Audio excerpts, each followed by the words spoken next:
Assalamualaikum warahmatullahi wabarakatuh. Alhamdulillahirabbil alamin. Hamdan katsiran thayyiban mubarakan fih. Kama yuhibbu rabbuna wa yardah. Asyhadu an la ilaha illallah wahdahu la syarikalah. Wa asyhadu anna Muhammadan abduhu wa rasuluh. Allahumma salli ala Muhammad wa ala ali Muhammad. Allahumma anfa'na bima 'allamtana wa 'allimna ma yanfa'una wa zidna ilma. Ma'asyiral muslimin rahimani wa rahimakumullah. Melanjutkan pembacaan Qawaidul Qur'aniyah masih di kaidah yang ke-45. Innal hasanat yudhibna sayyi'at. Sesungguhnya kebaikan-kebaikan itu kelak akan menghilangkan keburukan-keburukan. Pertemuan yang lalu kita telah terangkan penjelasan penulis. Kebaikan yang bisa menghilangkan keburukan ini yang pertama adalah at-taubatus shadiqah. Taubat yang jujur yang tulus. Taubat yang jujur yang tulus itu nanti bisa menghilangkan semua kesalahan. Sampai kata Nabi, at-taibu minad dambi kamaladan balah. Seorang yang bertobat dari dosa itu seperti tidak memiliki dosa. Nah, ini Masya Allah, supaya kita semangat untuk bertobat kepada Allah Subhanahu wa Ta'ala. Kemudian di halaman Tasi'ah wa sab'un ba'dal mi'ataini 279. Penulis membawakan hadis sahih riwayat Imam Muslim dari hadisnya Amr bin As, semoga Allah meridainya. Anan Nabi sallallahu alaihi wasallam qala lahu. Nabi SAW berkata kepadanya, lamma ja'ahu yubayyi'uhu alal Islam wal hijrah. Ketika beliau mendatangi Nabi, kemudian dibaiat di atas Islam dan hijrah. Kata Nabi, amma alimta annal islama yahdamu makana qablahu. Tidakkah kamu tahu bahwasanya Islam itu menghancurkan apa yang sebelumnya? Jadi kalau sebelumnya misalkan seseorang melakukan kesyirikan, menyembah berhala, beribadah kepada selain Allah Subhanahu wa Ta'ala, dengan masuk Islam, maka dosa syiriknya itu Allah akan hapus. Ini menunjukkan utamanya amal ketaatan. Kemudian, wa annal hijrata tahdamu makana qablaha. Bahwasanya hijrah itu menghancurkan apa yang sebelumnya. Seorang ketika hijrah dalam makna yang khusus, berpindah dari negeri kafir ke negeri Islam dalam rangka menjaga agama, karena tidak ada kebebasan menjalankan syariat Allah Subhanahu wa Ta'ala. Hijrah itu menghapus apa yang dilakukan sebelumnya, menghapus kesalahan.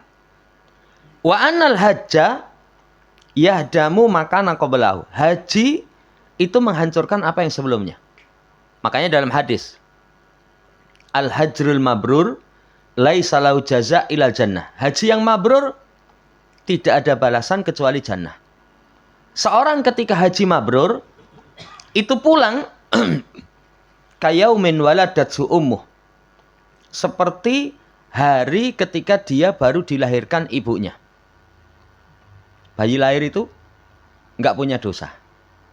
Walaupun mungkin ya anak itu hasil dari perbuatan zina, yang dosa orang tuanya, tapi anaknya tidak memiliki dosa.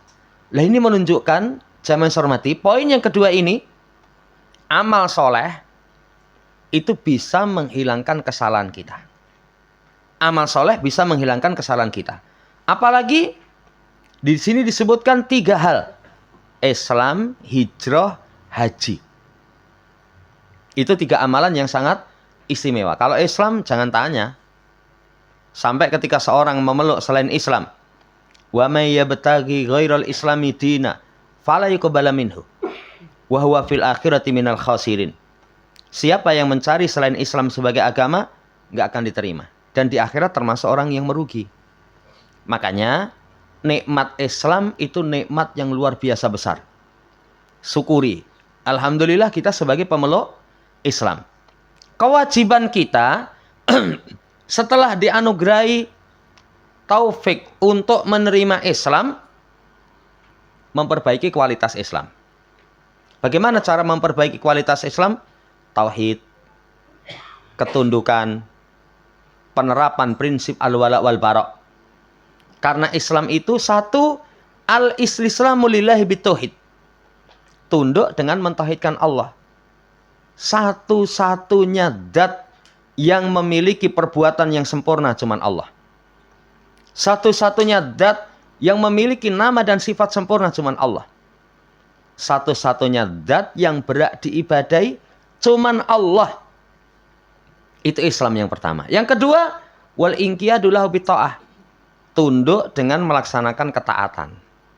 Perintah, nggih. Larangan, nggih, saya tinggalkan. Itu kualitas keislaman. Yang ketiganya adalah berlepas diri dari syirik dan penganut kesyirikan. Enggak ikut-ikutan ibadahnya orang kafir. Ya. Jangan muslim tapi agamane 6. Jumat, Jumatan. Setu, melu wong Yahudi. Minggu ke gereja. Ya. Itu agama apa itu? Seperti itu bukan muslim. Jadi nikmat Islam itu menghapus kesalahan sebelumnya, maka perbaiki kualitas keislaman kita. Allah Ta'ala alam. Kemudian wa in kanal muradu bil hasanat. Bil hasanati umumul a'mali sholihati kasolati wasiyam. Fa innal qur'ana was sunnata dalan sorahatan ala anna takfiral hasanat lisayiati masrutun bijtina bil kabairi. Walaupun yang dimaksud dengan kebaikan itu keumuman amal soleh. Jadi semua amal soleh itu bisa menghapus kesalahan kita. Kan kemarin kita sampaikan, kebaikan yang bisa menghapus kejelekan itu 3. Taubatan nasuha, itu semua dosa. Yang kedua istighfar. Astagfirullah, astagfirullah. Yang ketiga, amal soleh secara umum. Itu bisa menghilangkan kejelekan. Tapi kata penulis, Quran dan Sunnah menunjukkan dengan penunjukan yang gamblang penghapusan kebaikan terhadap kejelekan itu syaratnya meninggalkan dosa besar. Syaratnya meninggalkan dosa besar. Makanya 1, taubat, nasuha, semua dosa dimaafkan. Kedua, istighfar. Ketiga, amal soleh. 2 dan 3 ini syarat nanti kesalahan akan terhapus kalau dosa besar ditinggalkan. Tapi kalau poin 1, asal seorang melakukan taubatan nasuha, dosa yang dia lakukan Allah akan berikan maaf. Nah, kalau 2 dan 3 syaratnya dia tinggalkan dosa besar. Dalilnya surat An-Nisa ayat yang ke-31. Kata Allah Subhanahu wa taala, "In tajtanibu kaba'ira ma tunhauna anhu nukaffir ankum sayiatikum wa nudkhilkum mudkhalan karima." Ya, kata Allah, kalau kalian tinggalkan dosa-dosa besar apa yang dilarang darinya, kami akan ampunkan dari kalian kesalahan kalian, dan kami akan masukkan kalian itu dengan tempat masuk yang mulia. Syaratnya in tajtanibu kaba'ira matun hauna anhu. Nanti kalau dalam ayat yang lain, alladzina yajtanibuna kaba'iral ismi wal fawahisha illal lamam. Orang-orang yang meninggalkan dosa yang besar dan kekejian kecuali dosa ringan. Dosa ringan. Berarti ada catatan. Semua tadi poin 23. Kita ulang kembali. Kalau taubatan nasuha menghapus semua dosa besar kecil. Contoh orang syirik, contoh orang murtad, contoh orang zina, kemarin dikasih contoh. Contoh orang misalkan membunuh jiwa yang haram. Selama taubatan nasuha itu ada kesempatan dihapus. Tapi kalau yang dua tadi, dengan istighfar, dengan doa, permohonan ampunan, dengan yang keduanya amal soleh secara umum. Syaratnya tinggalkan dosa besar. Lah apa dosa dikatakan besar? Setiap dosa yang di situ ada ancaman hukuman di dunia. Hukuman di dunia itu misalkan dicambuk. Berarti kalau orang zina dicambuk 100 kali, zina dosa besar. Memfitnah, menuduh orang yang tidak melakukan kefasikan dituduh melakukan kefasikan, cambuk 80 kali. Berarti memfitnah itu dosa besar. Ya, memfitnah dalam artian menuduh orang yang tidak melakukan kefasikan dituduh berbuat fasik. Karena fitnah itu dalam ayat nanti kadang bisa maknanya syirik. Ya, walaupun kadang lisan orang ngomong timbang mbok fitnah patenono wae. Karena al fitnatu asyaddu minal qatl. Fitnah itu lebih keras dibandingkan dengan pembunuhan. Ya keliru. Kalau fitnah yang kamu maksud itu menuduh orang tanpa bukti, ya enggak, dengan pembunuhan yang lebih keras dosa membunuh. Tapi kalau dimaksudkan fitnah itu syirik, syirik lebih bahaya daripada membunuh. Ini contoh dosa besar, ada hukuman di dunia. Ada murka Allah. Ya, misalkan la'anallah man ghayyara manarat, la'anallah man dabah li khairillah. Ya. La'anallahu man awa muhdisa. Allah melaknat orang yang menyembelih untuk selain Allah. Berarti sajen korban untuk selain Allah dosa besar. Karena Allah laknat. Allah melaknat orang yang merubah tanda batas bumi. Tanda batas bumi patok, diiset. Allah melaknat. Masuk padanya Allah melaknat orang yang melindungi pelaku bid'ah. Itu berarti dosa besar. Yang ketiga, ada ancaman siksa. Di dunia, alam barzah, negeri akhirat. Itu dosa besar. Syarat amal soleh bisa menghapus dosa-dosa, itu dia tinggalkan dosa besar. Kalau pengen tahu rincian dosa besar, ada kitab ulama. Seperti Imam Ad-Dahabi punya kitab Al-Kabair. Dosa-dosa besar. Seperti Syekh Muhammad bin Abdul Wahab juga punya kitab tentang dosa-dosa besar. Lah itu saya menghormati syaratnya. Berarti dosa besar dulu ditinggalkan, nanti amal soleh kita bisa menghapus dosa kecil. Dan jangan diremehkan. Guru cilik sing dihapus. Coba ulama itu membahasakan gunung yang menjulang tinggi itu ternyata setelah didekati itu kumpulan dari butiran pasir. Cilik-cilik, melumpuk, jadi gede itu. Iya, jangan diremehkan. Dosa kecil itu kalau terus-menerus dilakukan nanti menjadi besar, dia nggak sadar. Sedino maksiat ping 10, ning cilik. Nanti kalau sebulan sudah berapa? Ya, makanya nggak ada dosa besar kalau bertobat, nggak ada dosa kecil. Ya, kalau terus-menerus dilakukan, nggak kecil lagi, nanti bisa menjadi besar. Ini Allah Ta'ala alam syaratnya. Kemudian dalam Sahih Muslim dari hadis Abu Hurairah, semoga Allah meridainya, beliau berkata Rasul sallallahu alaihi wasallam, as-salawatul khamsu wal jum'atu ila jumu'ati wa ramadhanu ila ramadhana mukaffiratun ma bainahunna ijtuni ba'il kabair. Kata Nabi, salat 5 waktu. Salat 5 waktu. Jadi kita salat subuh itu menghapus dosa dengan duhur. Salat duhur menghapus dosa dengan asar. Salat asar terus seperti itu. Tapi catatannya, sholatnya itu sholat ditegakkan. Kapan seseorang dikatakan menegakkan sholat? Ini sering kita ingatkan. 5 hal. 1, ikhlas. 2, nyontoh Rasul. 3, khusyuk. 4, dikerjakan di awal waktu. Yang 5, berjamaah di masjid bagi laki-laki. Berjamaah di masjid bagi laki-laki. Itu bisa menghapus kesalahan. Kemudian Jumat sampai Jumat itu menghapus kesalahan. Tapi nanti ada adabnya. Apa adab Jumatan?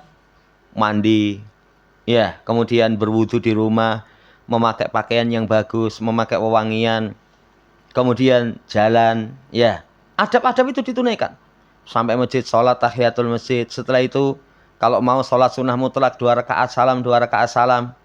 Kalau enggak, misalkan dia baca surat Al-Kahfi atau berzikir.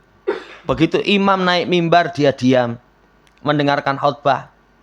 Masya Allah, nanti dalam riwayat dihapus dosanya Jumat ini dengan Jumat yang akan datang, ditambah lagi 3 hari. Wah, ini Masya Allah. Tapi betul-betul diperhatikan Jumatannya. Bukan tekone, ya, imame wis sholat baru datang. Dalil meneh. Oh, untuk sarakaat bersama imam wis untuk Jumatan ngopo? Ya kalau kayak gitu ya namanya meremehkan. Ramadan sampai Ramadan menghapus apa yang diantara mereka ketika ditinggalkan dosa besar. Syaratnya ditinggalkan dosa besar. Wallahu ta'ala alam. Kemudian laqad jaa makna hadil qaidatil jalilah. Sungguh telah datang makna kaidah yang agung ini. Innal hasanat yudhibna sayyi'at fil Qur'anil Karim ala suwarin minha. Sesungguhnya datang makna kaidah yang agung ini, kebaikan menghilangkan keburukan dalam Quran yang mulia itu ada beberapa bentuk. 1, fisyaqi sanna'i ala ahlil jannah. Konteks pujian kepada penduduk jannah. Apa sih sifat penduduk jannah? Wa yadra'una bil hasanati sayyi'ah. Menolak dengan kebaikan itu keburukan. Keburukan ditolak dengan kebaikan. Maknanya apa? Yadfa'una bis salih minal a'mal asayyi'a minal amal. Mereka tolak dengan kebaikan amal, keburukan amal. Allah puji sifatnya ahlul jannah seperti itu. Ada yang nggak mau masuk jannah? Nggak ada. Semua kita mesti pengen masuk ke dalam jannah. Kalau pengen masuk ke dalam jannah, sifati ini. Kalau terjatuh dalam kesalahan, itu segera tolak kesalahan itu dengan kebaikan. Apa kebaikan tadi? 3. Taubat, istighfar, amal soleh. Ini dalam Quran, bentuk yang pertama. Yang kedua, isbatu hadal makna fil umami sabiqah. Penetapan makna ini pada umat terdahulu. Umat terdahulu pun juga begitu. Kalau amalan itu mencakup kita dan umat terdahulu, berarti amalan itu istimewa. Amalan itu istimewa. Contoh kayak puasa. Puasa itu umat dahulu juga disyariatkan puasa. Sholat, umat dahulu juga disyariatkan sholat. Ya. Itu disebutkan di dalam surat Al-Maidah 65. Walau anna ahlal kitab amanu wattaqau lakafarna anhum sayyi'atihim. Wala adkhalnahum jannatin naim. Sekiranya ahlul kitab beriman dan bertakwa. Kata Allah, iman dan takwa. Sungguh kami akan ampunkan bagi mereka kesalahan mereka. Dihapus kesalahan mereka. Dan kami akan masukkan mereka dalam jannah yang penuh kenikmatan. Ini menunjukkan kebaikan itu menghapus keburukan berlaku pada umat terdahulu. Berlaku pada umat terdahulu. Sampai nanti walaupun kebaikan itu kecil. Tapi kalau terus menerus, yang buruk bisa hilang itu. Kalau ulama kasih contoh, kita punya minuman. Sak botol misalkan. Warnanya hitam pekat. Taruh di bawah keran. Kalau keran itu kamu hidupkan bianter, itu nggak lama itu. Loh, wis bening banyune. Apa kalau bahasa kita dengan terapan tadi? Orang warnanya hitam pekat dengan kemaksiatan, taubatan nasuha. Selama terpenuhi syarat, bersih. Tapi kalau nggak misalkan dengan amal soleh yang biasa, dikasih contoh, taruh bawah keran, durip ke sak tetes. Tes. Semalam tadinya hitam, oh sudah mulai coklat muda itu. 3 hari, loh, wis bening itu. Saudaraku yang saya hormati, ini berlaku kepada umat-umat terdahulu juga begitu. Sampai nanti pembahasan fikih.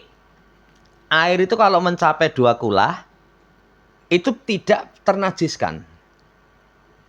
Kenapa tidak ternajiskan? Karena kalau mencapai 2 kulah, itu ketika kemasukan najis, tidak merubah sifat air. Walaupun neng ati ora nyaman. Renang neng pengging, banyune komplah-komplah itu. Tahu-tahu ana bocah blukuduk.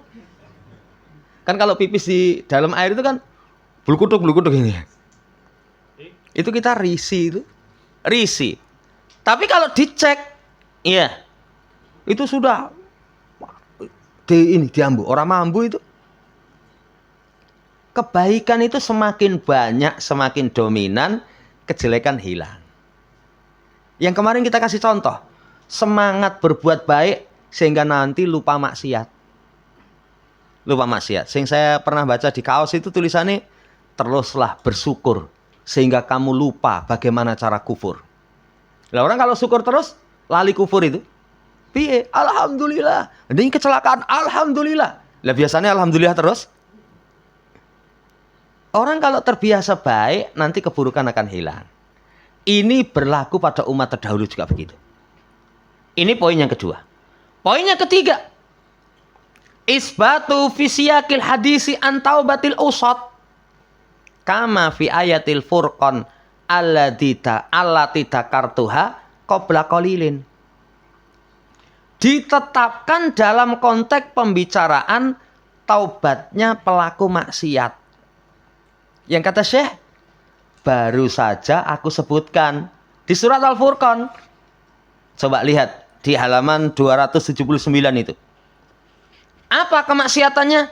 1, berdoa kepada selain Allah, dosa besar, syirik. 2, membunuh jiwa yang Allah haramkan, dosa besar. Membunuh itu termasuk dosa yang sulit bertobat. Ya, kenapa sulit bertobat?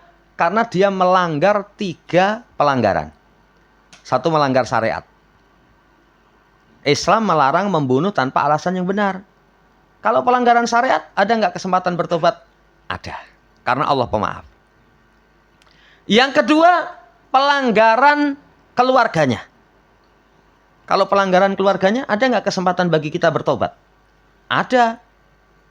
Ya, kayak sing berita itu, wis pacaran sampai kumpul kebo, dimutilasi.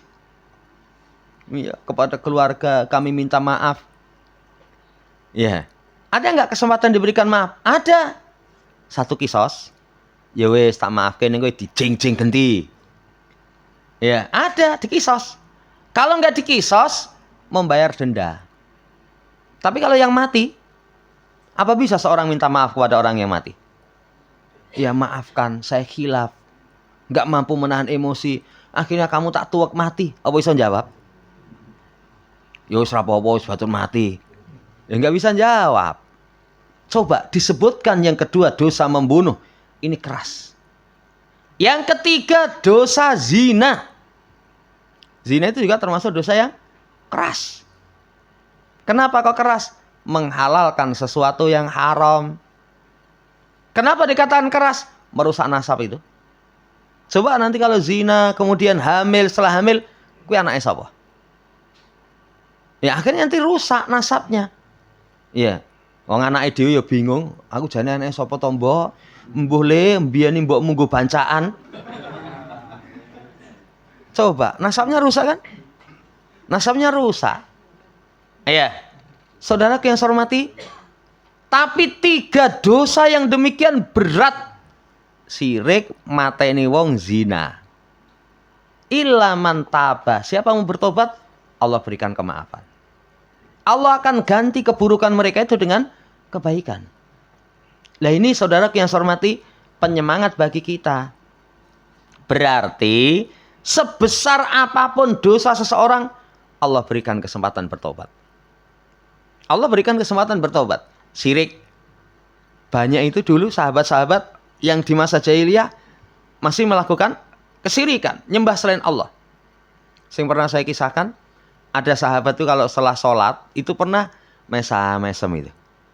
Guyang-guyu. Orang tanya kenapa? Habis sholat kau senyum-senyum. Terkenang masa jahiliyah. Bikin Tuhan dari makanan. Setelah dibikin selesai disembah. Setelah selesai disembah dipangan. Kok ya budumen katanya ya. Ada itu yang seperti itu. Tapi dengan masa Islam Allah ampunkan kesalahannya. Membunuh nanti akan dibawakan. Kisah pembunuhan ada dalam hadis, bukan hanya 1 orang, 100 orang. Wah, mata ini wong 100 itu udah 100 nyawa. Tapi dengan bertobat Allah kasih kesempatan untuk bertobat. Berbuat zina nanti akan disebutkan, sampai tidak tingkatan zina, mencium wanita yang tidak halal, itu dengan kebaikan Allah akan hapus. Akan hapus. Ini 3 bentuk yang ada dalam ayat seputar kebaikan itu menghilangkan keburukan. 1, pujian penduduk jannah. Yang kedua, itu berlaku kepada umat terdahulu sampai sekarang. Yang ketiganya, dalam konteks taubat. Berarti seseorang sebesar apapun dosanya, itu jangan putus asa untuk bertobat. Tobat terus. Tobat terus. Ini sebesar apapun dosa yang dia lakukan. Ya sama, melihat orang melakukan kemaksiatan, kuandani ngeyel misalkan, tetap ngotot. Ya mudah-mudahan lah satu saat nanti Allah bukakan pintu hati untuk menerima taubat. Jamaah hormati, ini dulu yang bisa kita baca. Insya Allah nanti lanjut pada penerapan kaidah. Ya, nanti kita akan baca di pertemuan akan datang. Demikian. Sebelum ditutup, barangkali ada yang tanyakan.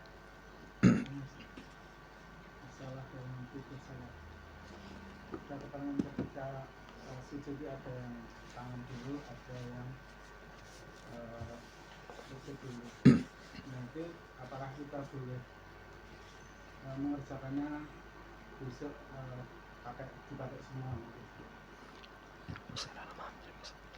Saya sependapat dengan ulama, ketika turun sujud itu tangan dulu. Karena teks hadisnya fal yadu yadaihi qabla rukbataihi. Letakkan tangan dulu sebelum lututnya. Sebelum lututnya. Lah, yang membahas tentang lutut dulu itu berkaitan dengan jangan kamu menderum seperti menderumnya onta. Akhirnya dipahami, ya, itu lutut dulu. Itu dari pemahaman hadis. Tapi kalau tekstual hadis, tangan dulu baru lutut. Saya lebih condong ke situ, makanya saya menguatkan ulama yang berpendapat kalau turun sujud itu tangan dulu. Baru taruh lututnya. Wallahu ta'ala. Berarti nggak boleh dikerjakan, maksudnya besok pakai ini, besok pakai ini. Enggak, karena itu yang satu teks hadis langsung. Yang satu pemahaman. Beda kalau misalkan ada 2 hadis. Ada 2 hadis yang misalkan seseorang satu kali ada bacaan seperti ini, kayak bacaan tasyahud akhir. Itu kan ada banyak lafaz. Kali waktu pakai ini, kali waktu pakai itu. Itu para ulama nasihatkan seperti itu. Itu lebih bisa diresapi bacaannya. Sama seperti doa istiftah. Doa istiftah itu kan ada Allahumma ba'id baini, ada yang lain. Itu kali waktu pakai ini, kali waktu pakai ini. Allah ta'ala. Tapi kalau turun sujud, teks hadisnya tangan dulu. Tangan dulu. Makanya bukan dengan kali waktu pakai ini, kali waktu pakai ini. Saya lebih condong kepada ulama yang berpendapat tangan dulu. Allah ta'ala. Yang lain?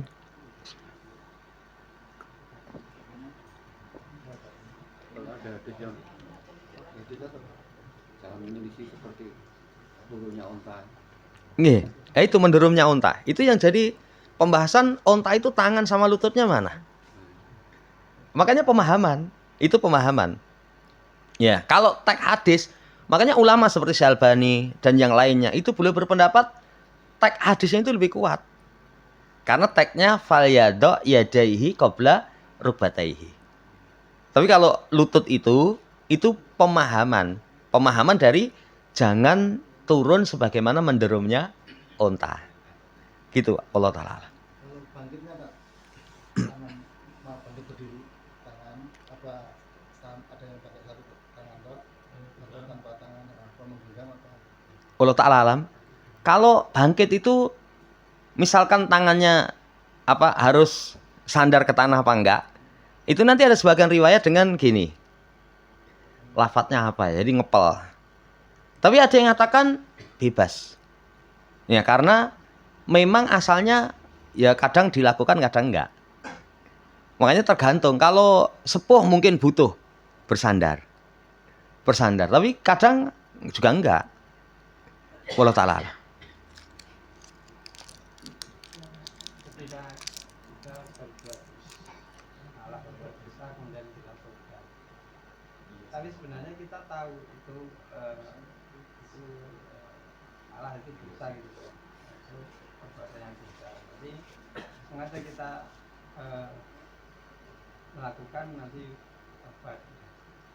Ya, apa itu bisa diterima.